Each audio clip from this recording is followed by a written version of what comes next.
session. That was a panel discussion. The panel discussion the topic is integrative approach for uncovering oral cancer. The moderator for the panel discussion is Dr. S. Karpagwali, Head of Department of Oral Medicine and Radiology, Seema Dental College Hospital and Rishikesh. Over to you, ma'am.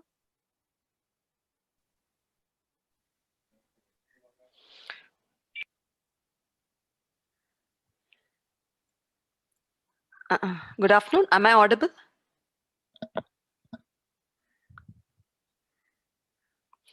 Good afternoon, one and all. Today, the most awaited session of today's presentation is the panel discussion. You would have listened to various topics related to oral cancer, starting from the keynote lecture from Dr. Arvind Muthukrishnan, with various presentations from the students as well as students' papers and posters. But the most awaited session of today is a panel discussion, the topic for which is the integrative approach for uncovering oral cancer. I welcome the esteemed panelist members of today, Dr. A.K. Diwan sir, Dr. S.P. Agarwal sir, Dr. Himanshu Eran sir, and Dr. Ketki Alili ma'am. And also, I welcome the senior faculty, all the students, the delegates of Dentacon 2020, and my dear colleagues. Dr. A.K. Diwan sir is the Chief and Head of Head and Neck Services at Rajiv Gandhi Cancer Institute and Research Center, Delhi. Sir is the Director of Surgical Oncology of Rajiv Gandhi Cancer Institute and is also the Chief of Head and Neck Services. He is the Medical Director of Ganga Prem Hospice, a palliative care center at Raiwala near Rishikesh.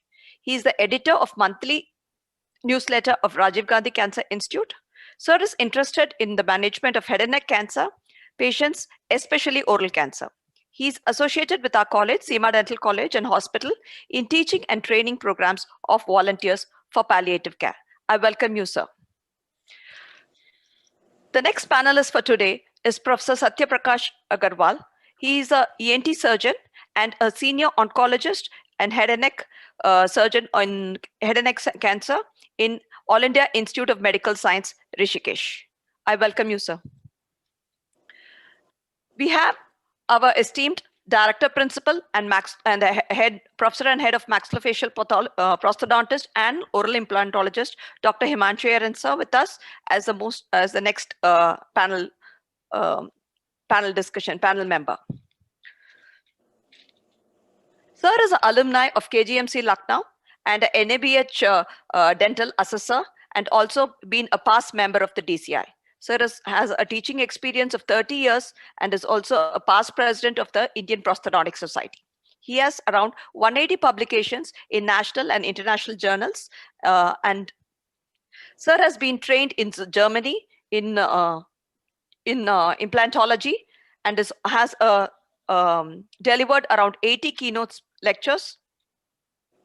Sir is very active in social services.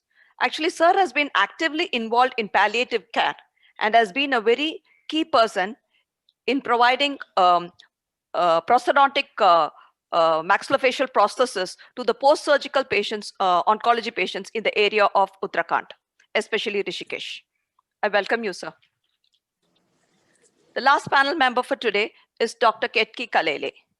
Ma'am is an oral and maxillofacial pathologist by academics, but has been a practicing oral oncopathologist for the past 5 years.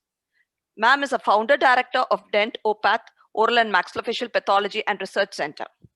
She is also an associate professor of VYWS Dental College and Hospital, Amravati, Maharashtra. Ma'am is the editor-in-chief of the Journal of Oral Medicine, Oral Surgery, Oral Pathology, and Radiology. She is on the editorial board of the Dentist Journal. She has around 20 national and international publications in index journals. Ma'am has patented and has obtained copyright because she has been the first to report a typical lymphocyte and cellular cannibalism in periapical cyst and granuloma. She has authored 2 books in forensic dentistry. Ma'am has a particular interest and has certified and is a certified medical writer for CME and also has a blogging and also writes children books. I welcome you, ma'am. Now, we will start with today's presentation. That is the first panelist member, that is Dr. A.K. Devansa, who will be talking on the decision making in oral cancer, which plays a very important role. Over to you, sir. I shall Good share. afternoon, all of you. Am I audible? Am I Yes, sir. audible? Yes, sir. Okay. First, my apologies for jumping the queue. I was second in line, but thanks for all the help. I'm sitting in car, so don't mind.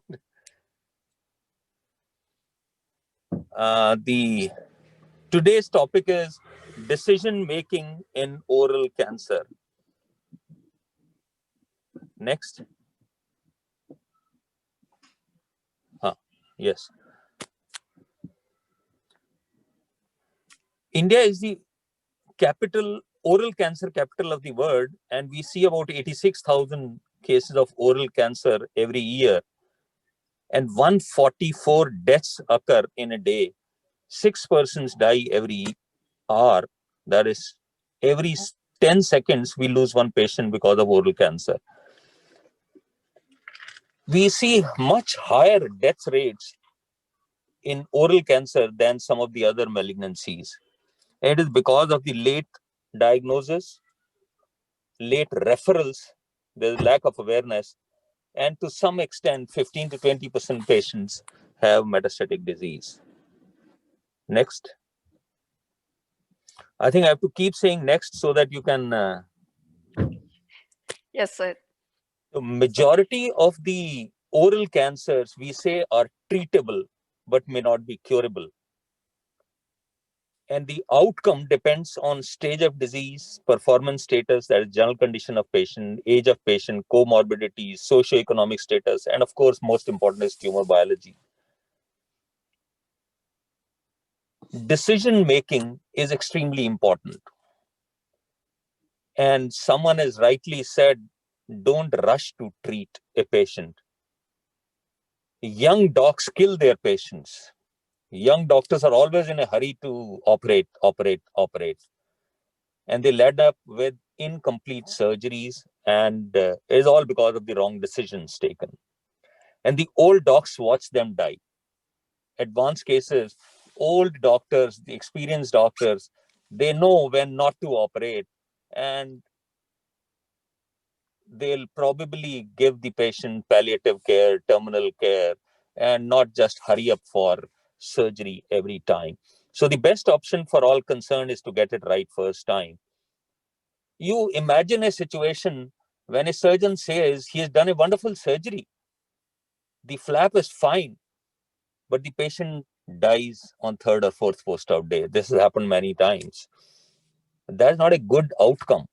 When you lose a patient because of wrong decision, maybe the patient was an elderly patient, 80-year man, and you did some major surgery with a free flap just because you were a young surgeon with all the facilities in your institution, and you start doing the surgery. So you need to decide which patient should undergo surgery and which patient should not undergo surgery. Next. Why we fail? We always say that patient has come in late stage. Yes, I agree. 70-80% of our patients come in late stages. Many of them will have poor performance status. There are disease-related factors. There are diagnostic problems also. One biopsy may not give you the answer. Then there are doctor-related factors, lack of training, lack of experience. Mind you, in my MS surgery, way back in 82, 83, I had never done an oral surgery in 2 years' time. So surgeon is an important factor in patient outcome. There are many alternative therapies in India, homeopathy, Ayurveda, Unani. People will say, we will give you 101% guarantee and we'll cure oral cancer. They can be used as an adjuvant, not a sole treatment for oral cancer or for that matter, any cancer. The other thing which is very peculiar in India is if you go to a medical oncologist, he says, I will treat the cancer with chemotherapy. If you go to a radiation oncologist, he says, I will give you radiation and you will be all right. And if you go to the surgeon, he will say surgery is the best option. So I think, I'm sure Dr. S.P. Agarwal is going to talk about the multidisciplinary team approach. And that is what today's topic is, that it is not one person's job or one person's domain. It is collective decision of all concerned who should give the best possible to the patient. And the key to successful treatment is thus right diagnosis at the right time. There should be high index of suspicion. Prompt and comprehensive investigation should be conducted. Patients should be made aware. And of course, the role of family physicians come who refer the patients to you. Next. So few points I'll discuss in today's, I've made just 1-2 slides for each. When and which lesion to biopsy, when and how to investigate, what is the role of PET scan, surgery or radiation in early oral cancer, how do you manage advanced oral cancers, when not to operate, when to give post-op RT or CT, what is the role of immunotherapy. Don't get frightened by so many questions, but I'll just show you maybe 2 slides each. I'm sure all of you would have seen much more precancerous conditions than even me. Everybody is familiar with the oral submucous fibrosis, lichen planus, leukoplakia, erythroplakia, and so on and so forth. But the maximum incidence of cancer is there in erythroplakia. They say that 90% of the erythroplakia may show some form of dysplasia or carcinoma in situ or even in malignancy. So always biopsy an erythroplakic patch. Then leukoplakia simplex, homogeneous leukoplakias are the least frightening, and don't biopsy all these leukoplakia simplex. I'll show you when to biopsy. Next. So the precancerous lesions are not actually cancers. They give you a window period to identify high-risk patients. So you should know when to biopsy these lesions. Erythroplakia, all patients should be biopsied. Then non-homogeneous leukoplakias, proliferative verrucous leukoplakia, they should be biopsied. And oral submucous fibrosis carries actually risk of 2 to 4% per year conversion to malignancy. Many times you will see verrucous lesions in the oral cavity. Verrucous lesion should be biopsied. Mind you, majority of the time, the first biopsy will show you papillomatosis, hyperplasia, verrucous lesion. They will not say verrucous carcinoma. It's very difficult to make a diagnosis of verrucous carcinoma. So in such cases, if there is suspicion of malignancy, always excise it rather than just keeping them under observation. And any ulcer which is persisting for more than 3 weeks, not healing, should be biopsied. So what is a risky leukoplakia? I'm talking of leukoplakia simplex. Leukoplakia, which is more than 2 centimeters in size, which is idiopathic. Idiopathic means non-tobacco related. You don't find any reason, especially occurring in females, on the tongue or on the floor of mouth, and non-homogeneous. They should always be biopsied. Next. These are some of the warning signals. The lesions which you find in oral cavity, you must biopsy, or at least think of oral cancer. Here I will just say everybody knows about the precancerous lesions and the ulcers which are non-healing, but unexplained ear pain. You see, many times the ENT surgeons will keep putting ear drops. They will not even look at the oropharynx or oral cavity. The primary may be there in the oral cavity or oropharynx, and patient might be having a referred pain to the ear. And the other is recent onset trismus. If it is there, always think of some problem inside oral cavity, especially the retromolar area or mesenteric area. Don't just keep giving submucosal injections and think that things will settle down. Recent onset trismus could be sinister. And there are n number of symptoms and signs. I will not go into details. And the other thing which I want to highlight here is that post-radiation, post-chemotherapy, the assessment could be very, very difficult. Clinical assessment is difficult. Experienced hands can make a diagnosis of recurrent disease or residual disease. Next. So next question is, which investigations to be done? Always confirm the diagnosis. I know that the dental surgeons are fond of taking scrape smears, but biopsy is always the gold standard before you subject them to major surgeries. Always stage them, that is next step, whether you do CT scan or MRIs. MRIs are very good for tongue lesions, wherever you want to see the soft tissues extensions. And for bony areas, CT scans are always good. And execute treatment plan, that is the third step. You do pre-anesthetic assessment and always do color Doppler of the carotids in elderly patients if you're planning surgery or giving radiation. See the carotid condition. There might be a atherosclerotic plaque sitting in the carotids, which might interfere with your treatment. PET scans are good for residual or recurrent disease after radiation, especially, or after surgery. But for early cancers, PET scan is not indicated. Next. So I have taken first case as precancerous lesions. Second case is, say, 55-year man, non-healing ulcer, buccal mucosa, persisting for more than 3 weeks.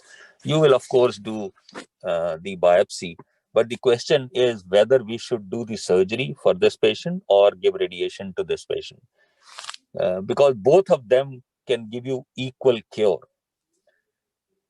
So how do you decide? Young patient with submucous fibrosis or the lesion is close to the bone, prefer surgery. If a patient is unfit, unwilling, and there is high morbidity of surgery, prefer radiation. So the dictum is, whenever there is both the modalities are available to you. You have the radiotherapy, you have a good surgeon, prefer the modality which has got maximum chance of cure. If the chances of cure are both in same, say 90% chances of cure with surgery or 90% chances of cure with radiation, then prefer the modality which has got higher quality of life. Okay, next.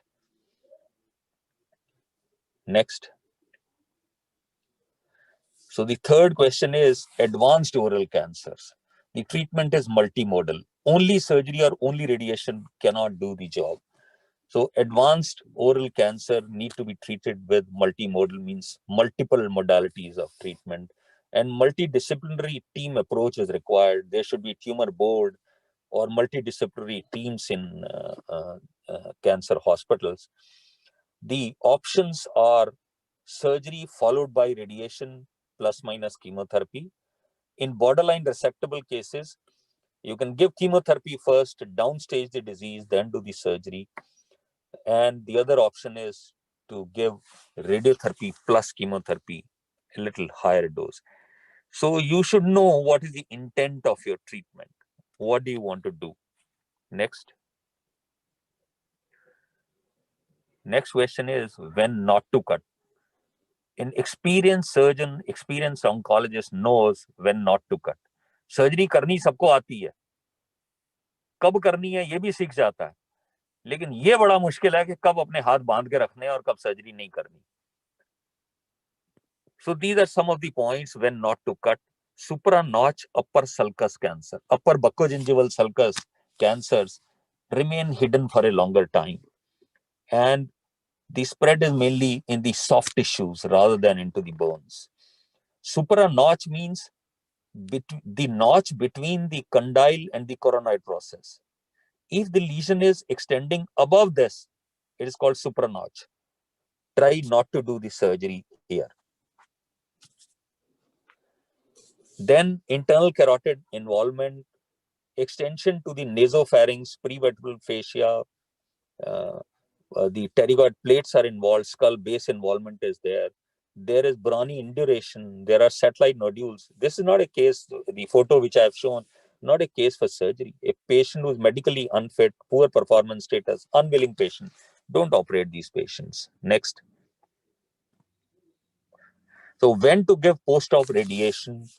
Whenever it is advanced stage disease, you have operated T3, T4 lesions, high risk factors, PNI, lymphovascular invasion, closed margins, high grade tumor, node positivity, patients need radiation. You have to combine radiation plus chemotherapy if there are positive margins or there is extranodal extension. I will not go into the detail of type of radiation, but most of the time, if you have linear accelerator, IMRT, intensity modulated radiotherapy, is the radiation of choice. Next. When to give chemotherapy? It is given post-operatively with radiation, or chemotherapy alone in metastatic setting if there are metastases, or in neoadjuvant, means initially you give chemotherapy if it is a borderline resectable case. So it can be given concurrently with radiation or sequentially. Sequentially means at one time you give one treatment. Next. Immunotherapy or targeted therapy. I'm sure the audience may not be interested in this, but we have newer drugs, TKIs, that is targeted therapies, cetuximab. All the MABs are immunotherapy. MAB means monoclonal antibody drug. Cetuximab, nivolumab, pembrolizumab, these are newer drugs which have come up, and they give you survival benefits to the tune of 8 to 10% more than the conventional treatment. But they are used in metastatic setting or recurrent tumors. Next. So one should know, even to begin with, when he starts treatment, what is the clinical endpoint? मेरे को करना क्या? मेरे को achieve क्या करना? Is the patient curable, potential, or I'm going to only palliate, or it is only a terminal care? Next. Next. So the take-home message is oral cancers are curable if detected early, treated early. So you should know when and how to do biopsy, number one. Number two, when all the modalities are available with you, choose the best chance of cure. If surgery can give you the best chance of cure, do the surgery. If both have equal results, then choose the modality with better quality of life. Advanced cancers, multimodal treatment and multidisciplinary approach. And I always say that decisions are more important than incisions of surgery or precisions of radiation. We talk of radiation should be precise so that we can avoid the normal areas, agreed. But the decision what to do, when not to do is more important. Next. Thank you. Thank you.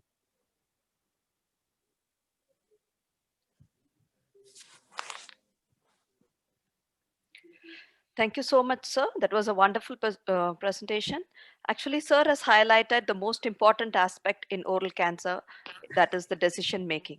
And as sir quoted, that decision is very, very important than the incision and the precision of radiotherapy. I think we have all got a very good insight about when to operate and when not to operate, and when to decide which investing modality and to go about in oral cancer. So I think that would have given us all the audience a very good insight into the decision making. Thank you, sir. Thank you. I'll now make a move for airport. Okay, sir. Thank you. Sir. Thank you. Saving your time, sir. Thank you so much for Sir, Thank you so much, sir. Thank you, sir. इस बार मैं आ रहा हूँ, आपसे मिलता हूँ. हाँ sir, भाई no मिलते हैं अब की बार ऋषिकेश. जी. जी सर, जी sir. Thank you. Thank you, sir. Thank you, sir. Have a nice flight, sir. Next, I invite Dr. Ketki P. Kalili, ma'am. Actually, ma'am is going to be talking about the diagnostic and the prognostic indicators at both at the cellular level and the histopathology level and at the molecular level. And she's going to be implying on the golden thread which connects the histopathology to surgery. Over to you, ma'am.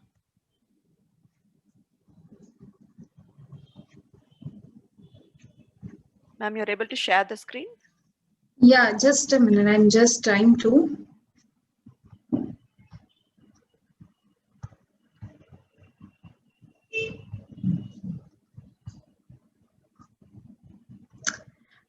It's okay, ma'am. You can share. Actually, that's folder is hidden, I guess. Yeah.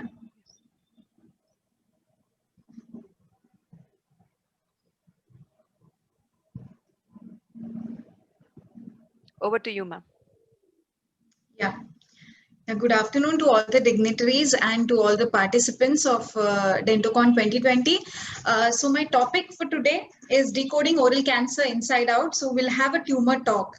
So next, ma'am. As Divan sir had elaborated that so much is being said and done about oral cancer. We have gone from artificial intelligence, robotics to even nanomedicine and molecular medicine. But still, we are not able to combat oral cancer in an effective way. Ma'am, next. We aren't there. These are certain statistics that I have put from the ICMR sites, and we have seen that still the survival data of most of the countries remains to that 50-60%, the 5-year overall survival rate. We have not gone above that. And in India, the scenario is even worse, because as sir has already stated that most of the cases get reported in advanced stages, where again, there is only 20% of unfortunate survival rate. So, ma'am, next.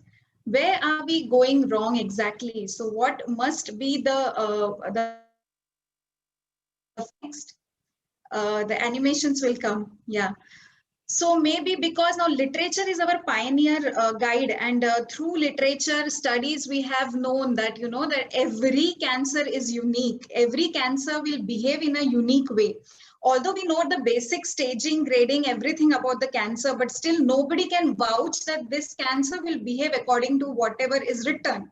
Because as we know, cancer don't read books, right? So because every human body is different, the response of every human body to the cancer will be different. The genetic makeup will be different. The immune system will be different. Hence, every cancer will behave in unique way, and it is very essential to communicate with that tumor, to know the clues, the hints that the tumor is giving through the histological prognosticators. Next, ma'am. So in today's presentation, let's try to decode all those prognostic indicators that the tumor is hinting at us. Let's begin our tumor talk. Next, ma'am. So first come first is the primary site. What is, the address hints, where the tumor is occurring. It gives us hints, like the cancers occurring in the lip, the gingiva, buccal mucosa.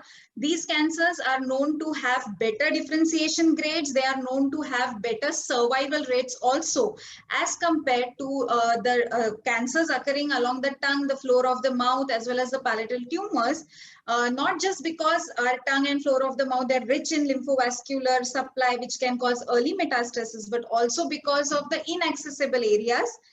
Patient report in very advanced stages, hence the worst diagnosis and survival in these cases. Next, ma'am. Does the morphology of the tumor matter? Of course, the size of the tumor matters. The religiously followed TNM staging system that we are doing, refers that yes, of course, 4 centimeter and above tumor will have aggressive behavior and advanced grades.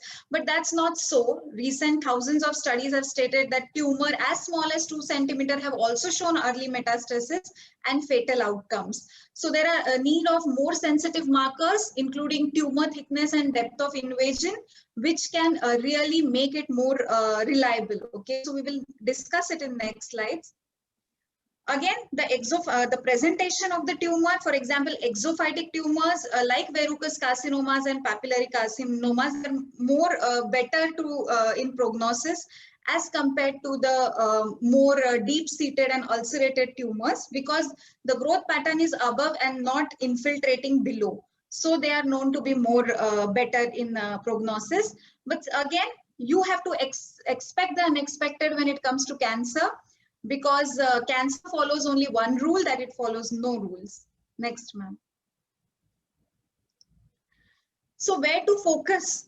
As we know that every parameter, whatever I have been talking right now, may be histopathology or maybe clinical, has got exceptions to it. There are controversies regarding every matter. So which parameter is the gold standard what we have to target? So yes, there is a parameter known as nodal metastasis, wherein the cancer can vouch for. We can vouch for this parameter, and there are all these sub parameters including tumor thickness, invasive front, pattern of invasion, etc., which hints us that whether this tumor is going to show local invasion and distant metastasis. Next, ma'am. And next target of all the diagnostic, prognostic and therapeutic needs is to target the tumor recurrence and to increase the survival rate of the patient. So there are certain parameters including marginal status, lymph node status, extracapsular spread, etc., which hints us about the recurrence potential of the tumor and the overall survival rate.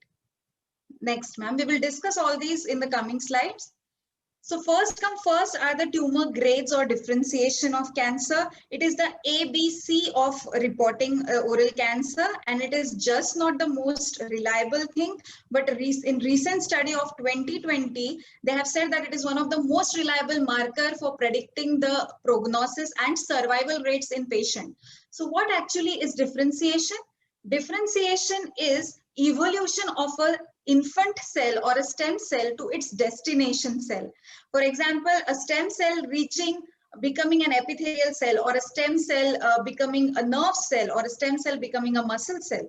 So this evolution of an infant cell towards maturity is differentiation. And more mature the cell, better will be its behavior. Just like humans, the more mature we are, the better we will behave. The less mature we are, will behave aggressively and very notoriously, right? So this is about differentiation. So first we will see about well differentiated. Ma'am, please click.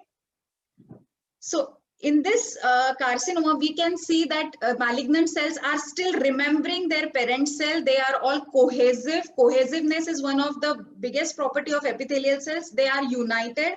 They form sheets.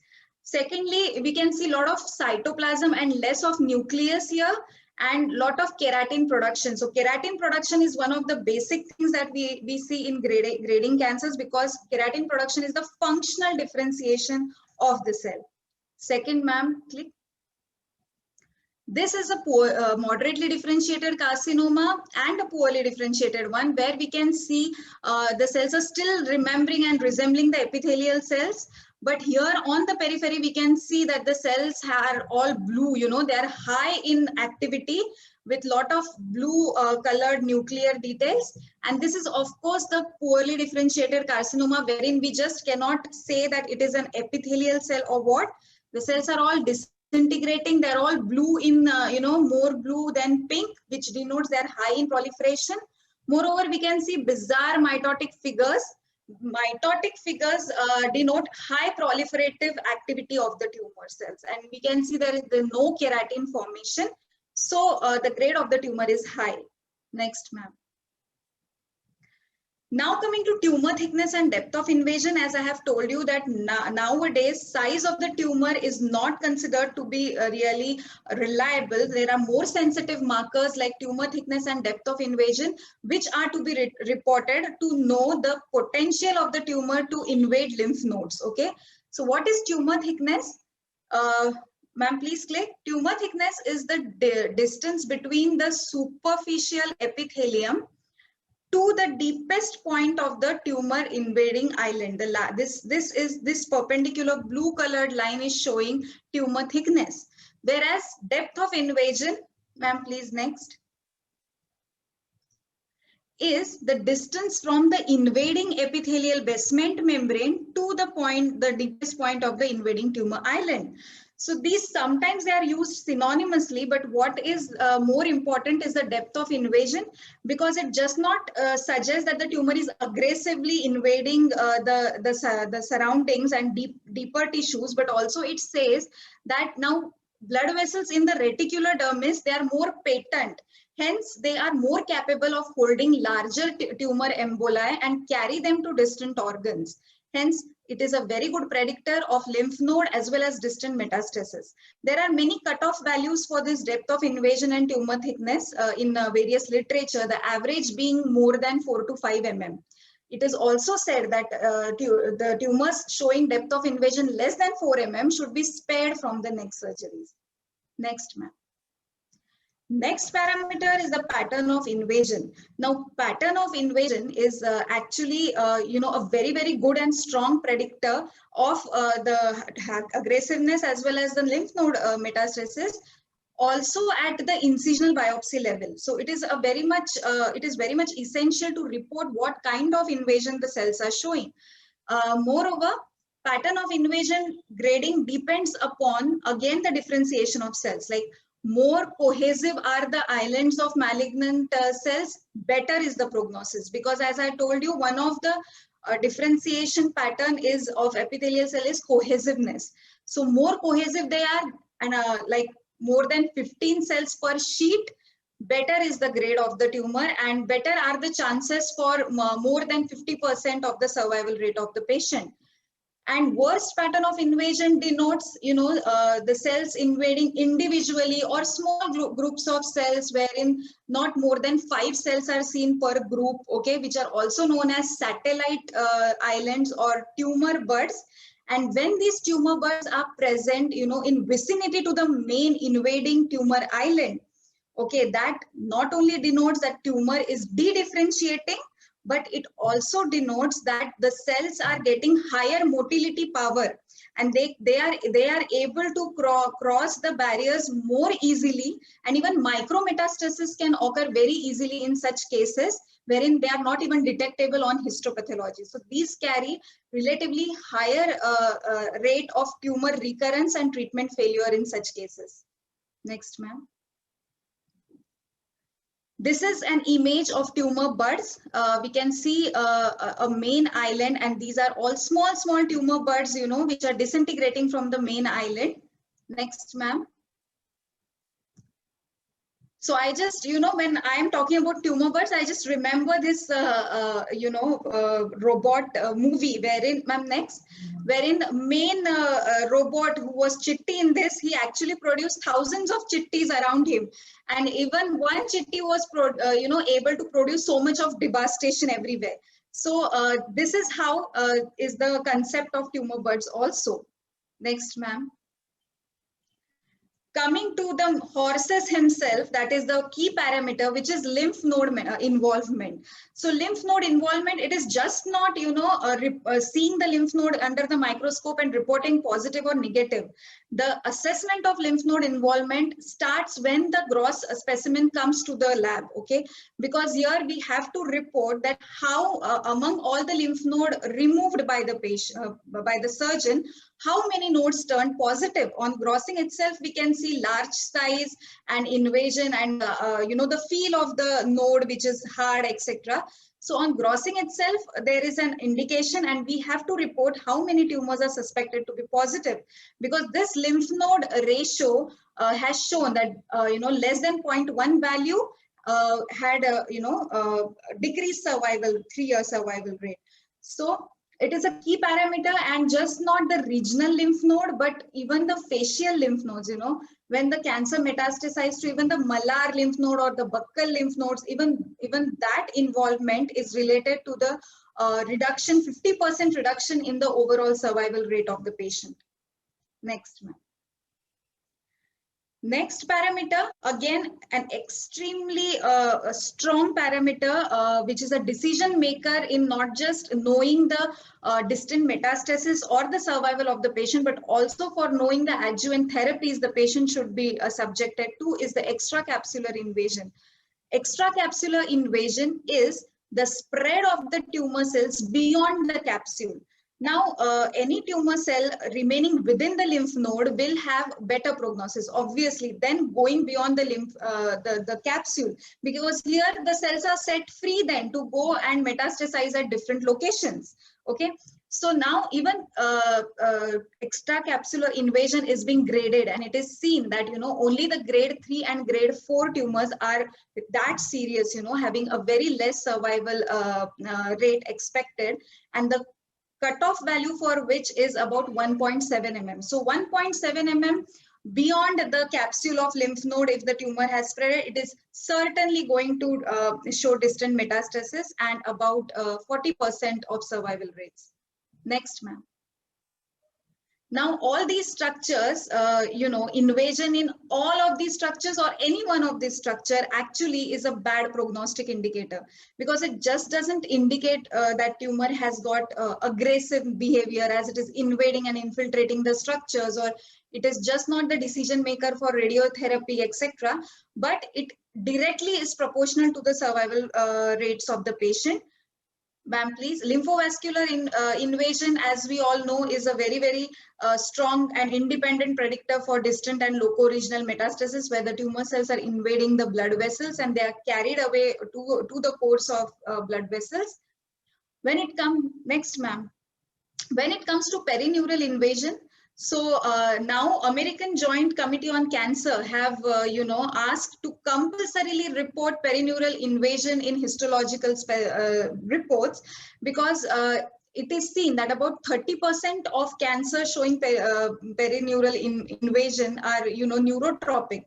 And if a misfortune happens, and if these cancers show retrograde invasion of nerves, these are directly going to invade the cranial basis, okay, and hence become operable later on. So perineural invasion is one of the most crucial parameter when it comes to prognosis. Next is the muscular invasion.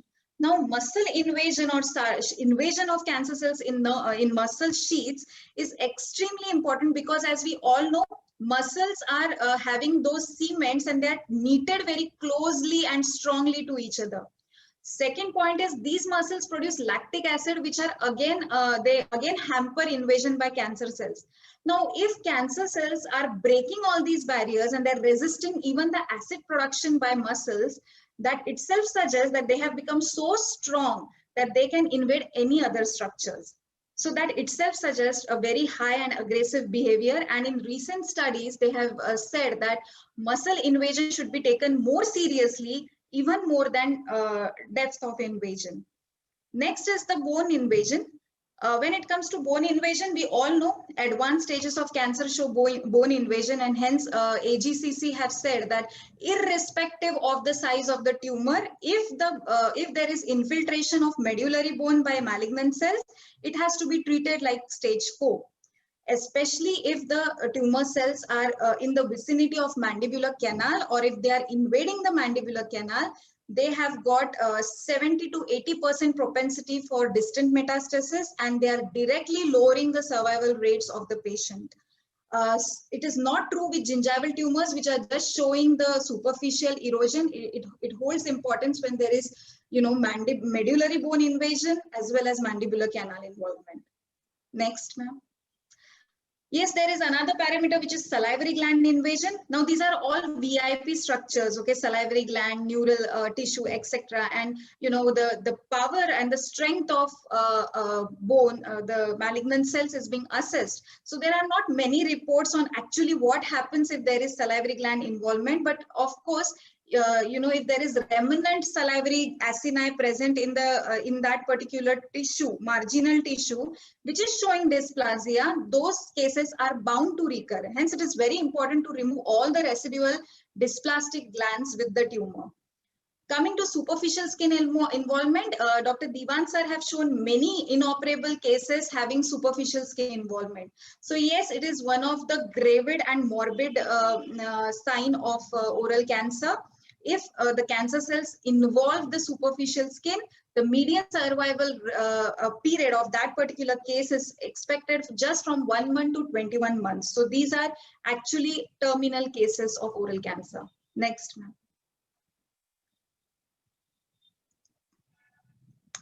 Coming to the gold standard, which is, of course, the status of surgical margins. So what are margins? What are surgical margins actually? So those tell us whether after the surgeon have removed the tumor, whether the tissue that is left surrounding the tumor, is it tumor free or not? So that actually is, you know, directly the body is telling you whether you have removed the cancer or no.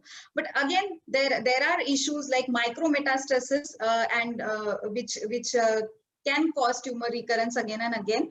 So these are certain guidelines by UK College of Pathologists, which have based on which we report margins as clear, close, or involved margins. And margins with less than 4 mm or 5 mm clearance are subjected, of course, to the post-operative therapies, which are already told. And they are again directly proportional to the survival rate and recurrence treatment failure in the patients. But having said that, it is very important to take into consideration even the pattern of invasion while reporting, because even clear margins whose primary tumor pattern of invasion was, you know, worse, like single cell and group of cell, and wherever tumor budding was noted, even those tumors with clear margins also have shown recurrence. So there are multiple factors to be addressed when it comes to reporting. Next, ma'am.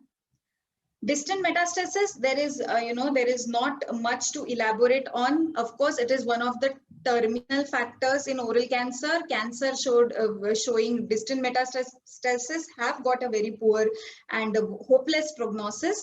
Are there any good prognosticators? So yes, there is a good prognosticator, which is cancer-associated inflammation.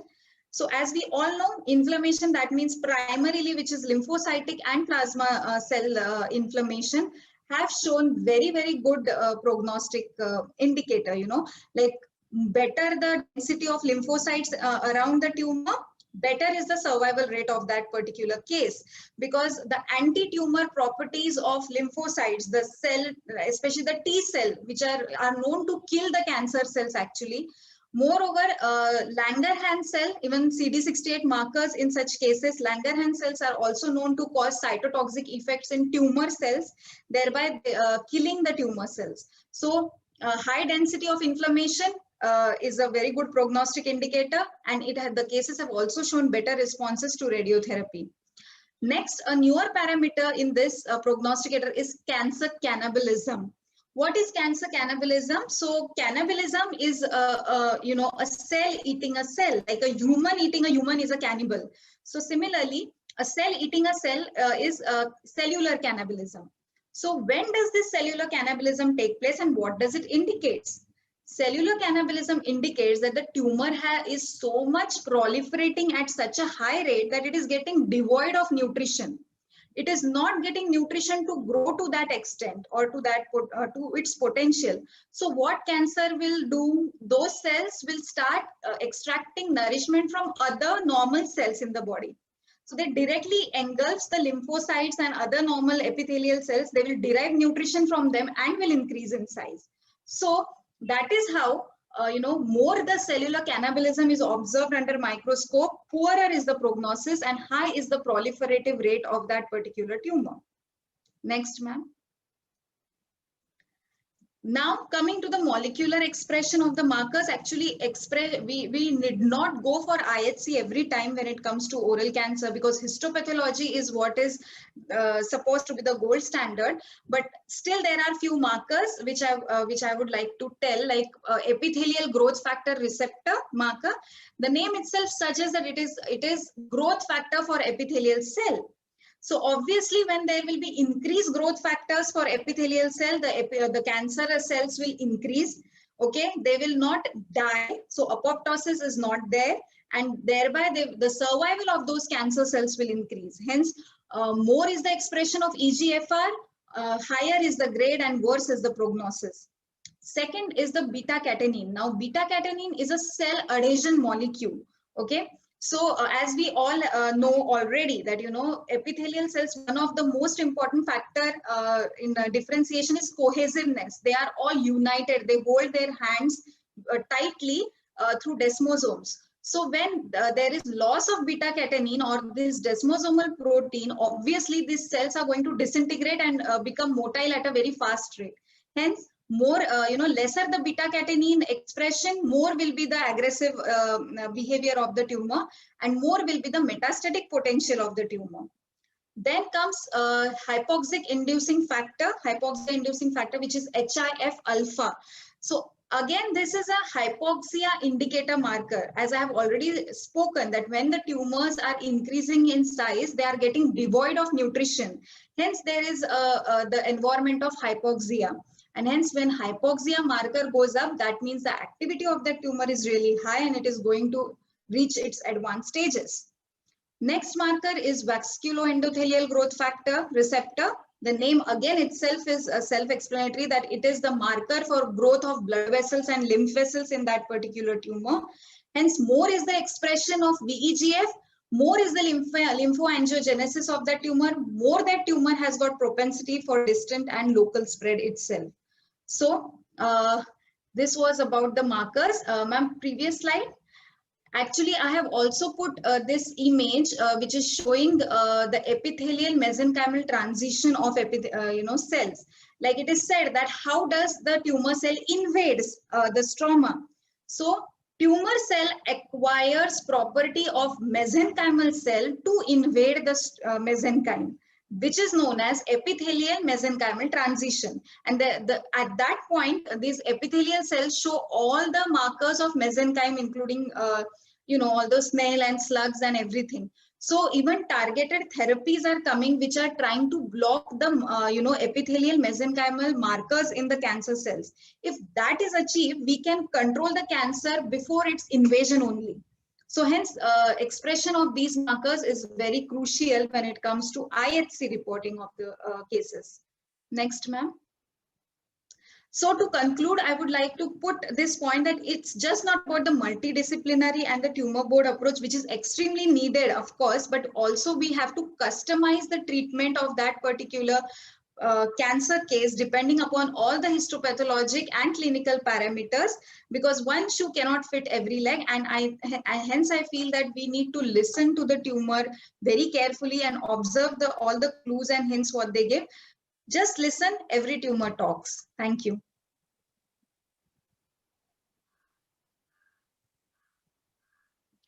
Thank you so much, ma'am. This was a really in-depth, knowledgeable lecture or a discussion about the indicators and the prognostic aspects of oral cancer.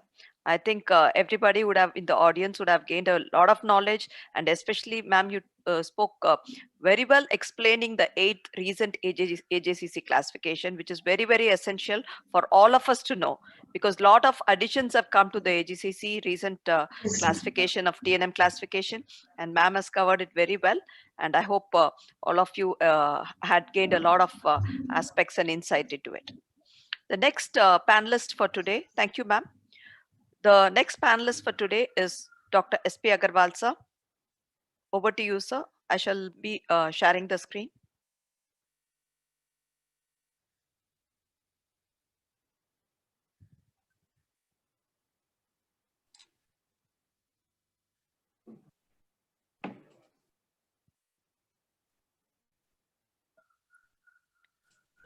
Yes, sir. Good afternoon, everybody. And I would like to thank the organizers for giving me a chance to interact with you people, because as rightly said, the oral cancers are not the one man's problem, one specialty's problem. It is the problem of so many people. Next slide, may I have next slide, please? Now, oral cancer, as as has been discussed and told about, that it is a multidisciplinary problem. And so multidisciplinary care is needed for the oral cancers. Can I have next slide, please? So when we think of multidisciplinary approach, who are people should be involved? So one is the head and neck surgeon and the oral maxillofacial surgeons.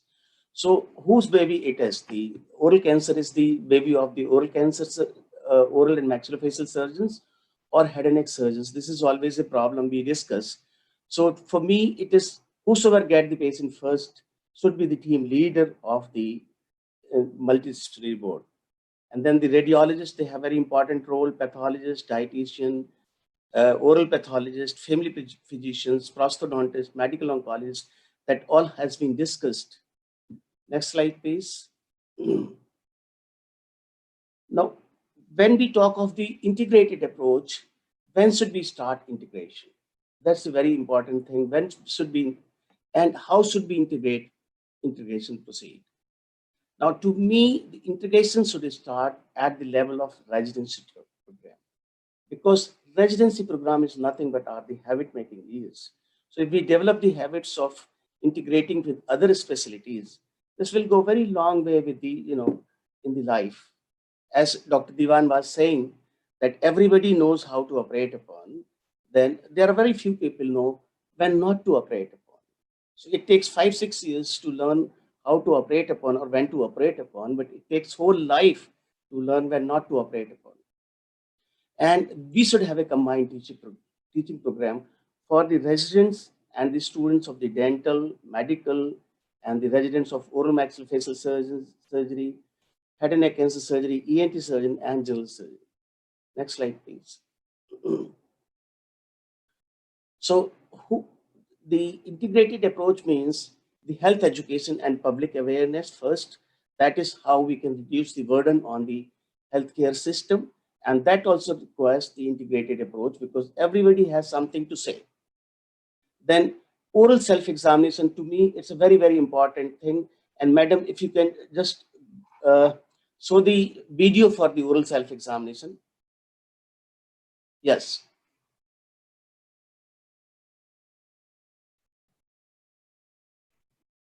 Sound, please.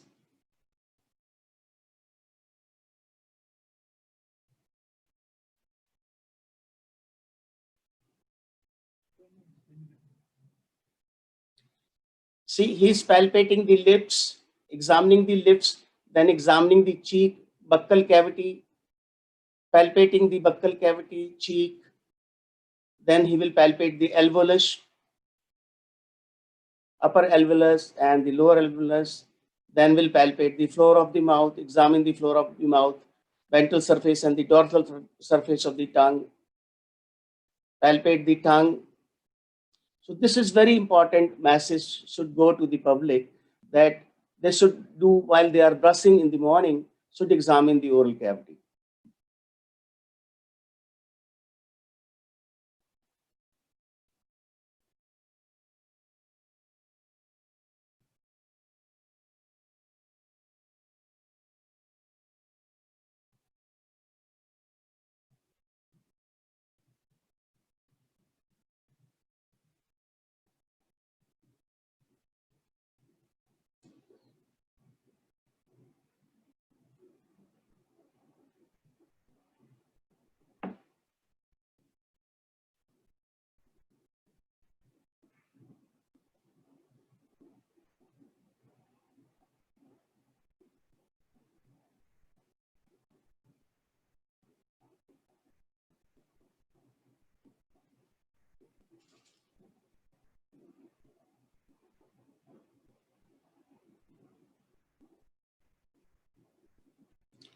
Thank you. Then everybody understands the early detection means the cure, high rate of the cure in the early detection and the early treatment of the cancer. Next slide, please. Next, please. Now, if we integrate in the dental examination, in the examination of the oral cavity, direct examination of the oral cavity is very important. But sometimes because of the trismus, it is very difficult for us to see the oral cavity examination. But when we, as ENT surgeon, examine these patients, we can very well examine these patients who has the trismus by using the fiber optic endoscopes, angle telescopes. So we can examine the non-accessible areas which are not accessible. And there is a trismus, we can examine and assess the oral cavity. Next slide, please. And the planning and the management. So most times we all know the resection and the reconstruction and the adjuvant chemoradiation therapy is the treatment and eventually the follow-up. So next slide, please. Now, the all patients in our center, they are presented to the multidisciplinary tumor board, and the multidisciplinary tumor board has surgeons, all specialties, all disciplines, radiotherapist, chemotherapist, pathologist, nuclear medicine experts, and the radiologist, and they plan the treatment. Then we constitute the multidisciplinary surgical board. Can I have next slide, please? So still in the oral cavity or oral cancer, the surgery remains the primary treatment. The cure comes by the surgeon's knife.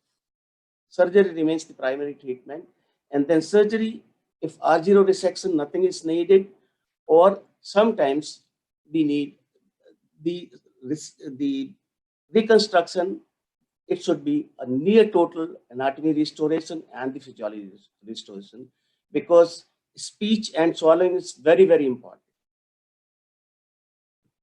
Next is the surgical board. This is very important. Most times we discuss the patient in the multidisciplinary tumor board, but we do not discuss this in the surgical board, that how much to operate upon, how to operate upon, how should we have a prosthodontist's involvement, how should we have the oromaxillofacial surgeon's involvement and the plastic surgeon's involvement, that we should discuss everything in detail before we take the patient for surgery. Next slide, please.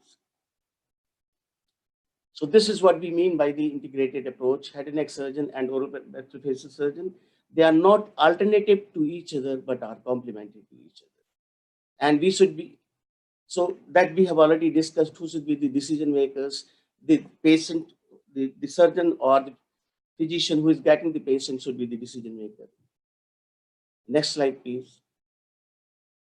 So this is one patient we operated upon for total maxillectomy. You can see the larger palpebral processor of the right side. So total maxillectomy was done in the right side 2 years ago, and we thank SEMA Dental College prosthodontic department. They have reconstructed so nice prosthesis. You can see very well before the prosthesis and after prosthesis. So surgery adds years to life, and good rehabilitation adds life to years. This is the total message I just wanted to convey. Next, please. Thank you very much. Thank you.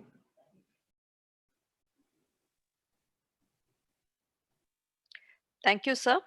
That was a very good insight on the title of today's presentation. Sir had told us about the role of integrative approach at various levels of oral cancer, starting with the residency level of education, the diagnosis, the treatment planning, the tumor board, not only the tumor board, even the surgical board, the recurrences, where do we send the patient with recurrences, the post-treatment, and finally, palliative care, and also highlighted about the importance of the prosthodontist in the oncology treatment.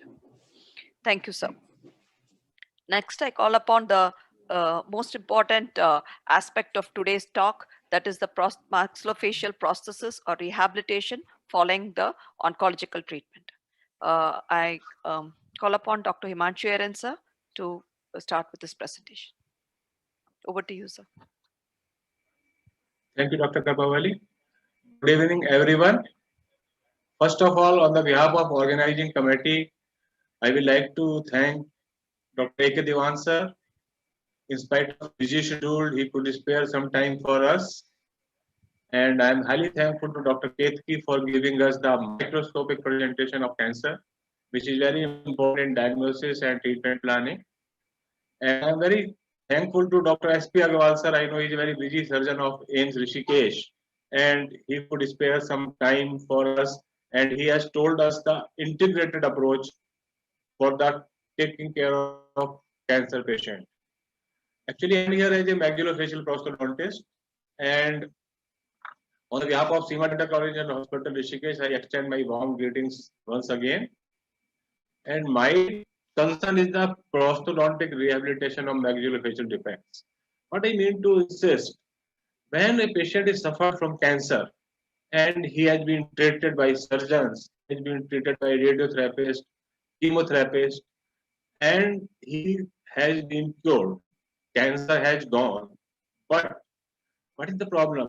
Cancer is not being suffering only the part of body, but cancer is being affecting the entire family, entire system of that person, because unfortunately the treatment of cancer is very, very expensive, and patient is coming to us after excision of so many part of the body or oral facial region. He is totally exhausted psychologically, physically, with family background and with financial background. So what I want to say, when patient is coming to us, we need a heart more than brain to treat the patient. Because in our society, if you just imagine a patient is sitting to you with a lost eye or a lost nose or a part of the face, the society is very, I can say, dirty.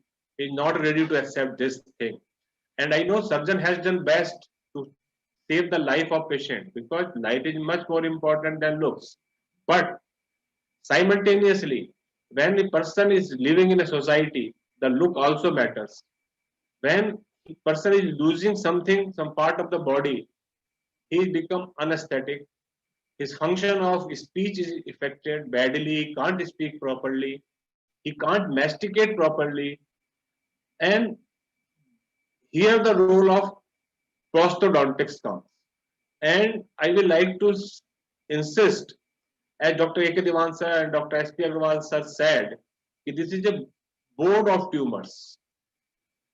So whenever we are planning a treatment of a cancer sufferer of oral and maxillofacial area, so my humble request to all surgeons, please include a dental surgeon or more specifically a prosthodontist in the tumor board, because he can tell you something which can be a future planning for a prosthetic rehabilitation. Prosthodontic rehabilitation or dental rehabilitation does not mean it is limiting to oral cavity only, because we are having different kind of maxillofacial defects and we are having different kind of maxillofacial prosthesis. If we see, they are intraoral and extraoral. What unfortunately people think about dental surgeon or prosthodontist, they are treating only the tooth or tooth related disease or tooth replacement simply. But this is not the case. When we are talking as a maxillofacial prosthodontist, we are doing so much in the facial area, which our counterparts in medical field sometimes don't know. We are replacing the eye, we call it ocular prosthesis or orbital prosthesis. We are making a nasal prosthesis, we are making an auricular prosthesis, or we are making finger prosthesis for both limbs. So these are the scope of extraoral prosthesis, and you can imagine if a patient is losing some of vital organs, how his look and how his functioning will be affected badly. We can't restore by prosthesis to the like nature, but I can assure you we can make patient comfortable up to 45-60% sometime. This is a case of ocular prosthesis. Patient come to us with a hollow eye socket, and then we have taken the primary impression of this. Then we made the special wax trial in, and then use the this injection impression technique, and this how we made the eye, and this is the post-operative look of the patient. Now you can see from pre-operative and post-operative, the look of the patient is entirely changed, and this kind of rehabilitation definitely is going a boon for the patient. He can move into the society with much more confidence. This is another case of customized ocular prosthesis. In earlier case, we have used the stocked prosthesis, but in this case, we made the customized prosthesis for the patient.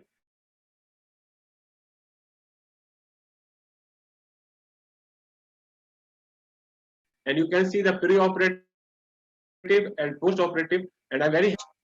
The look is almost same as the other eye. Fabrication of orbital prosthesis. You can see in this patient has lost some part of the face also, and in this we had used this orbital prosthesis. And difference between ocular and orbital prosthesis is this: ocular prosthesis is a fixed prosthesis, but orbital prosthesis patient can be trained. The little bit movement of the eyeball is possible with the facial muscles. This is another case of nasal prosthesis. You can see the pre-operative view of the patient, and we have taken the impression, facial impression, with the help of reversible hydrocolloid material, that is alginate material, and then we poured the cast, and then we make a prosthesis for the nose. You can see this is the lab work which we are doing. This is the cast of the patient and then making the prosthesis on it in the silicone, body grade silicone. And with the help of spectacles, we use this as a retentive device, and patient is much more better than if you see the previous slide of the patient. Entire look of the patient has been changed. He can go confident into society. Similarly, we can make auricular prosthesis when a patient is having one missing ear. It may be congenital also, but it may be due to surgical removal of the auricular pinna. Then we are taking the impression with a different kind of impression material. In this case, we are using combination of heavy body and light body impression materials, elastomeric impression materials. And this is the fabricated prosthesis. If patient have lost some part of finger, he can make his finger also with same technique. Among intraoral prosthesis, is the most important prosthesis is the obturator. You know, when we are doing some kind of maxillectomy patients, we are losing most of the part or some of the part of the palate, and you know, because of this palatal defect, patient is having difficulty in speech, because you know most of the articulation of sound is done through the palate and the teeth. Patient is having difficulty in mastication, and there is a problem of regurgitation of food with the nose. And all these can be successfully treated with the help of a maxillofacial prosthesis, which is known as obturator. In this, you can see we are using a bulb obturator, and the retention we have getting by the remaining teeth of the other side. This is the case which Dr. S.P. Agarwal sir shown to us, and I am happy he has sent this case with a challenge to Department of Prosthodontics. How you are going to retain the prosthesis, and I am very proud of my postgraduate student Dr. Yogeshri Krishnan and Dr. Varun Kumar, who has done magnificent job for this patient, and patient is very happy, and you can see the improved look, and he can at least masticate few things in his remaining life. This is another fabrication of interim maxillary obturator. You know, there are three kinds of obturators: immediate obturators or surgical obturator, or interim obturator, or permanent obturator.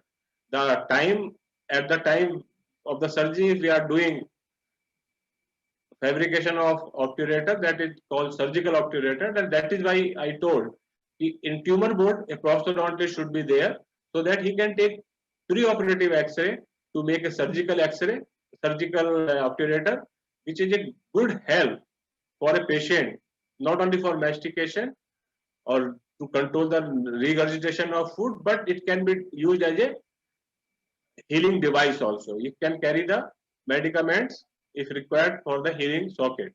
So that is the role of prosthodontist in treatment planning. And sometimes we are removing some teeth which are of no importance for a surgeon, but for a prosthodontist, those teeth which is not going to affect the treatment planning for cancer. I am not saying if we should save the teeth which are going to hamper the removal of entire tumor. That we can't do. But sometimes we are doing unnecessary removal with the teeth and other parts of the palate, which we can't discuss in detail now. But that is very important aspect for surgical planning of a removal of the cancerous tissue. This is a case of obturator. You can see this is a big defect in the palate, and fortunately teeth are there, so we can take support from the teeth and we can make the obturator and we delivered it. This is, I told you, there is a fabrication of interim maxillary obturator, means this case is being referred by Dr. A.K. Devan sir, and in this case healing was still going on, so we can't give the final prosthesis. So in this case we have given an interim prosthesis in the form of obturator, the same procedure, and on the top of the obturator you can see there is a hollow point. This point is basically made for collection of fluids, and the healing is there, and there is a neuropharyngeal communication, then lot of fluids are coming, which is giving irritation to the patient. So this space may be utilized for the collection of fluids, which can be cleaned by the patient time to time. Similarly, when we are removing some part of mandible, so because of the other side muscular force, mandible used to go that side. So we can make mandibular guiding flange prosthesis, and I have made my one own design mandibular guiding flange prosthesis, which we are using with the help of upper and lower arch both. This is another mandibular guiding flange prosthesis. In this, we are using only upper and lower arch both together. And this is very simple to use, simple to wear by patient. So, what I want to say, after cancer, patient has to die.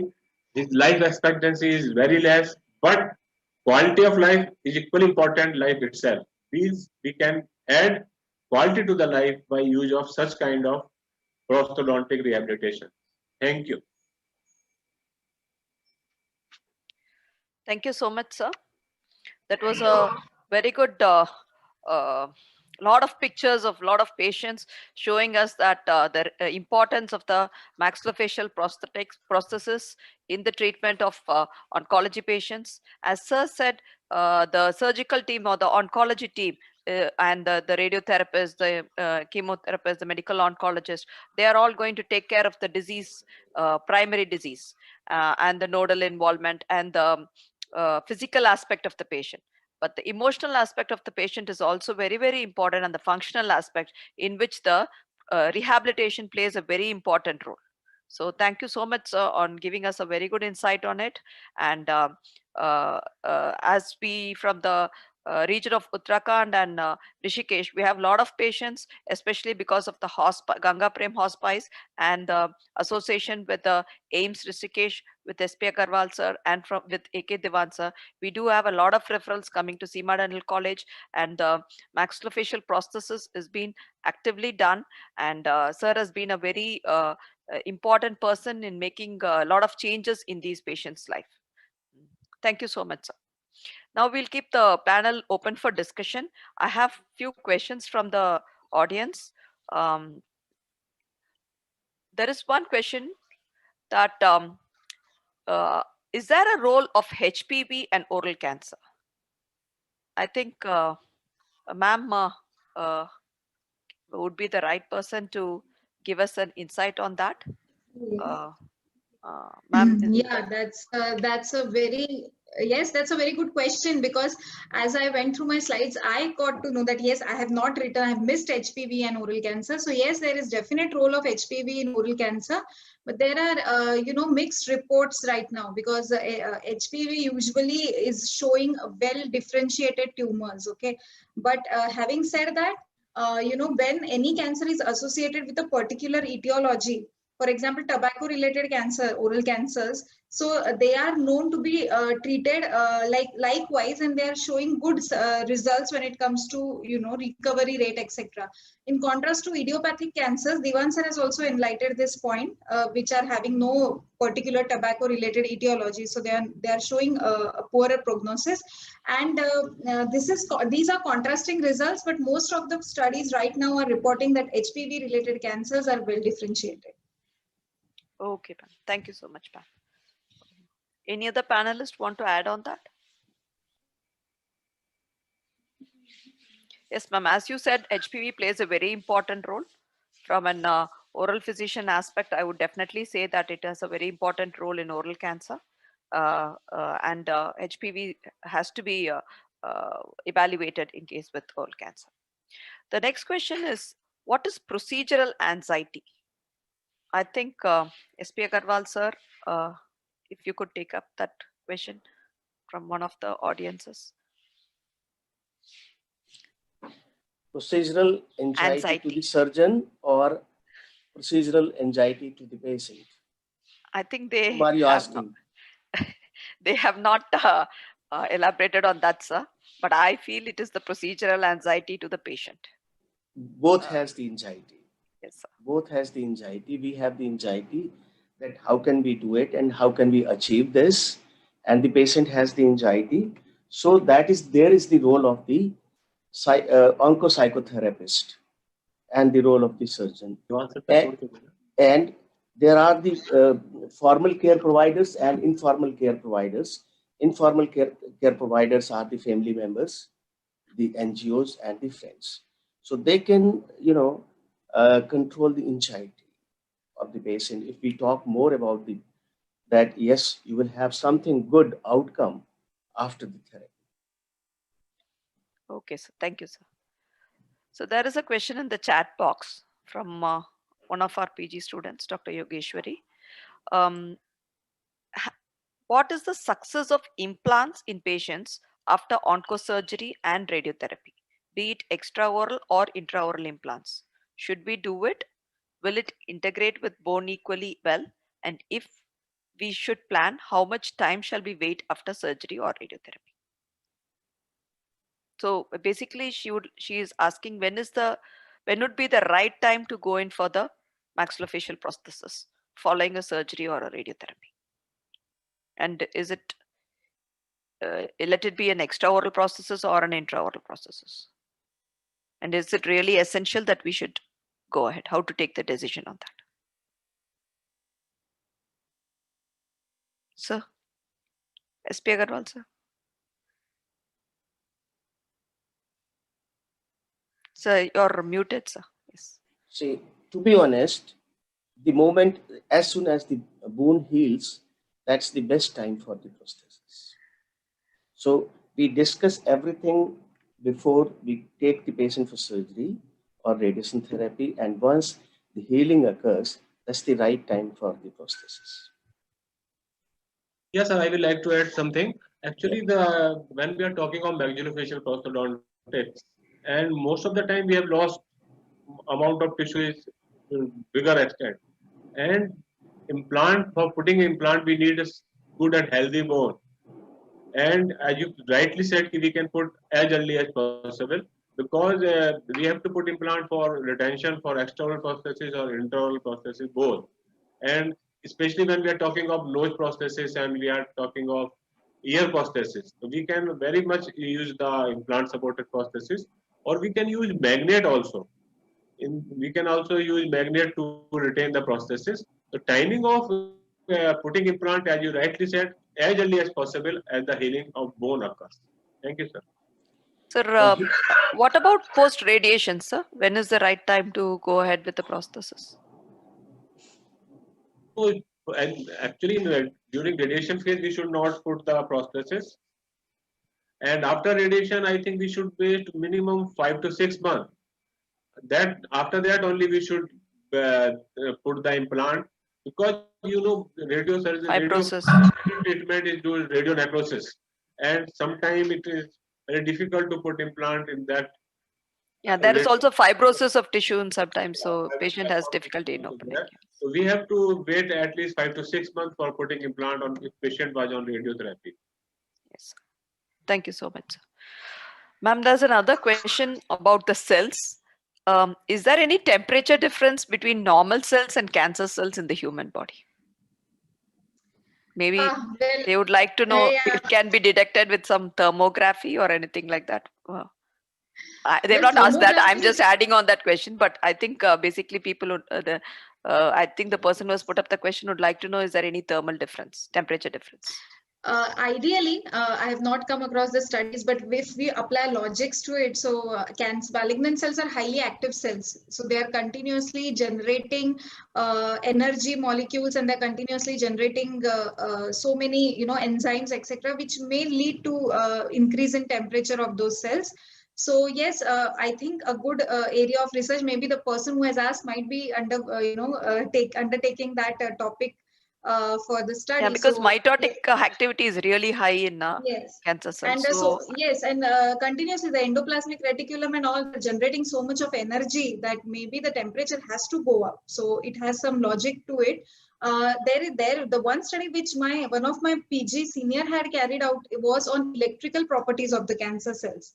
So the impedance level and the electricity potential that they were generating were higher than the normal cells. So it it must be that even the temperature also has to go up. Yeah, it looks like a very good thought for research, actually, or Yes, food yes, for definitely, thought for ma'am. surgery, for research, and Yes, we should yes. somebody should think of doing a study on this using thermography at a cellular level, actually. Yeah, that's a very good question in itself. Thank you. And one more question, I think sir has already answered this, AK Devan sir, when not to do surgery. So that is one of the questions. And I think sir has given us a very good insight on when not to operate, which is very, very important. As he said that many of us think about when to operate only, actually. And there's another question to SP Agarwal sir. So who should be choosing the imaging? Because as a surgeon, from a surgeon's point of view, as you told, the tumor board as well as the surgical board should contain a group of people, the integrative approach. But my thing is, like many of the time, these, especially oral cancer patients, initially go to a dentist or to in a hospital, go to a oral medicine specialist, and imaging is being done at that level itself.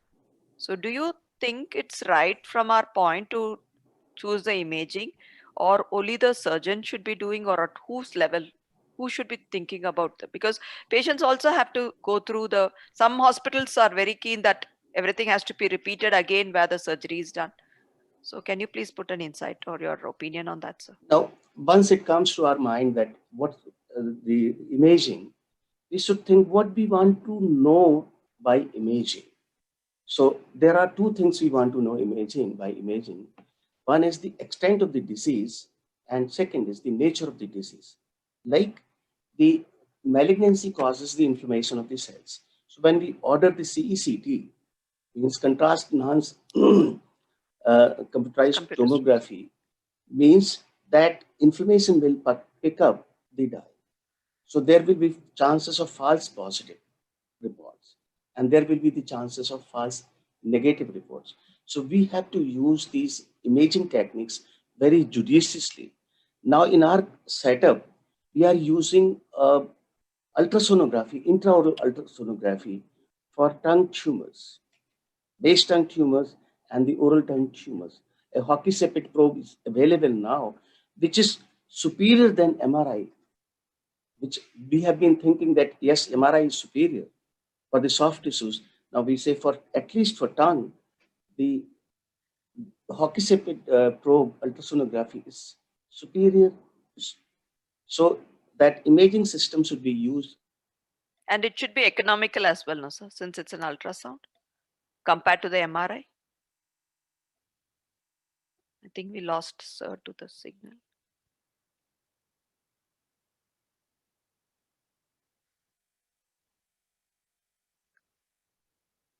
Sir, am I audible?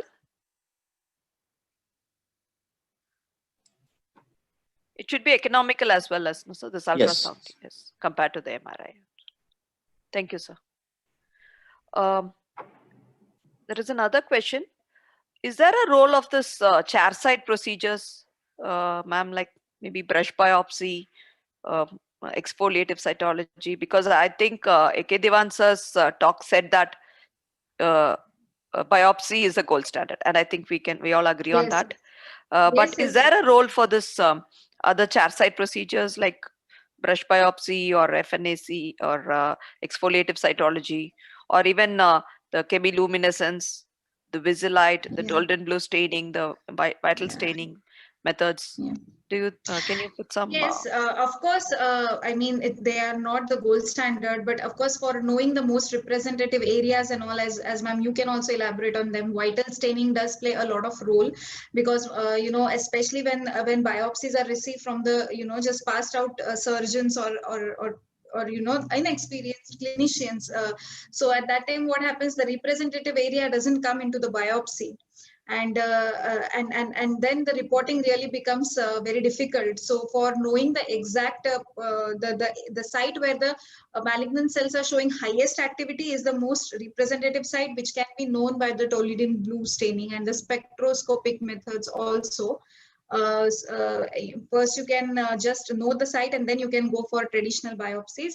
Moreover, for bone biopsies, I myself had taken a project wherein because the bone margins, except frozen, of course, when there are setups with frozen section things or cryostatics, then there is no issue. But in such setups wherein that is not available, and especially for cancers which are invading the bone, so what we did was we just did table side smears of the involved areas, and we did a rapid pap there, so that till the time surgeon operates some other things, we come up with some definitive marginal analysis of bone margins with pap staining.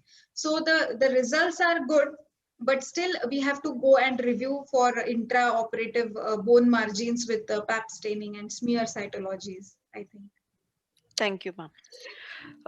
Sir, one more question, that is, what is your opinion about can we- clinically N0 nodes, sir? About these. Now, there is the role of narrowband imaging. Narrowband imaging has we use this narrowband imaging in larynx, where the things are approachable. So we image those areas which are highly suspicious and take the biopsy. So NBI, narrowband imaging, is available. Okay, sir. Thank you, sir. So one last question to Aaron, sir.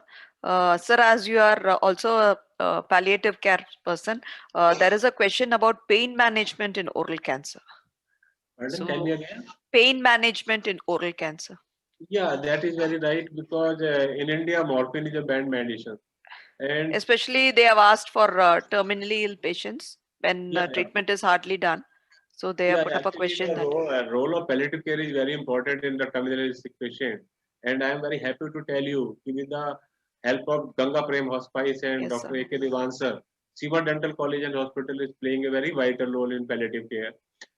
And I am very happy to share once again, Seema Dental College Hospital Rishikesh is was the first dental college of the country who started this kind of course in our institution, and we have trained Majority of more than 100 doctors for this palliative care, and at present 25 or 30 palliative care dental surgeons are working with me in Seema Dental College and Hospital, and they are going for regular cancer clinic of Ganga Prem Hospice.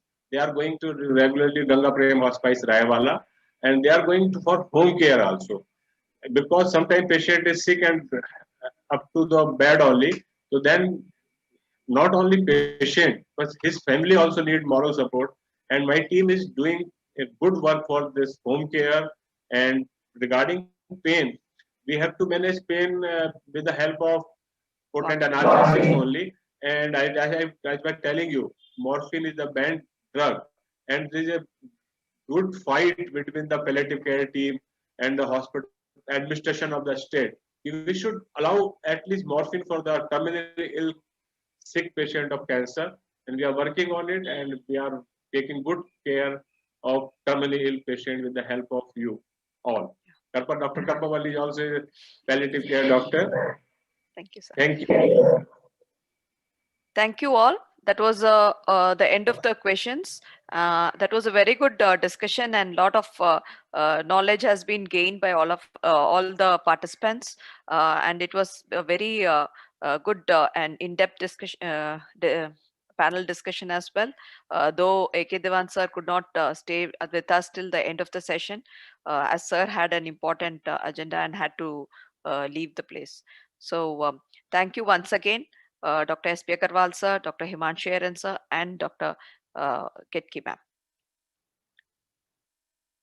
Now over to Dr. Josna ma'am. Thank you, ma'am. It was really a brilliant session by brilliant speakers. It was really fun listening to all you people, the eminent speakers out here. Ma'am, now it's a time to present the token of appreciation to our panelists, spending the time with us and doing such a good presentations.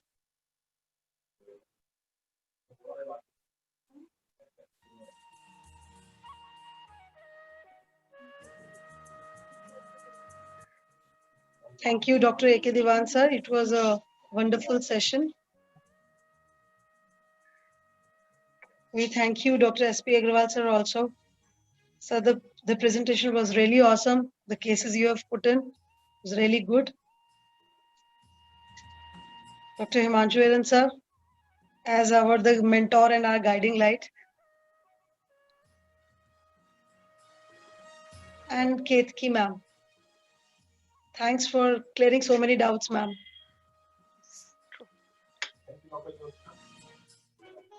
Thank you all. Session all together. Dr.